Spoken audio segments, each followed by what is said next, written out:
Hey guys, unboxing video ஃபுல்லாக பார்த்துருப்பீங்கன்னு நம்புகிறேன். பிடிச்சிருந்தது அப்படின்னா கண்டிப்பாக லைக் பண்ணிக்கோங்க. ஃபைனலி அன்பாக்ஸ் பண்ணோன்னே இன்சைட் த பாக்ஸ் என்னென்ன இருந்தது அப்படின்னா, ஒரு மைக், ஒரு USB to C type cable, ஒரு யூஎஸ்பி அடாப்டர், ஒரு ஸ்டாண்ட் அண்ட் மைக்கும் ஸ்டாண்டும் கனெக்ட் பண்ணுறதுக்கு ஒரு ஸ்க்ரூ இருந்தது.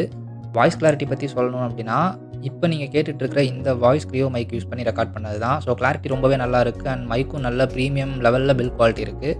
நீங்களும் உங்கள் யூடியூப்க்கு நல்ல மைக் வாங்கணும்னு நினச்சிட்டு இருந்தீங்கன்னா இந்த மைக்கு கண்டிப்பாக ட்ரை பண்ணலாம். ஸோ தேங்க்ஸ் ஃபார் வாட்சிங். வீடியோ பிடிச்சிருந்து அப்படின்னா லைக் பண்ணிவிட்டு சப்ஸ்கிரைப் பண்ணிக்கோங்க. தேங்க்யூ. நெக்ஸ்ட் வீடியோவில் பார்க்கலாம்.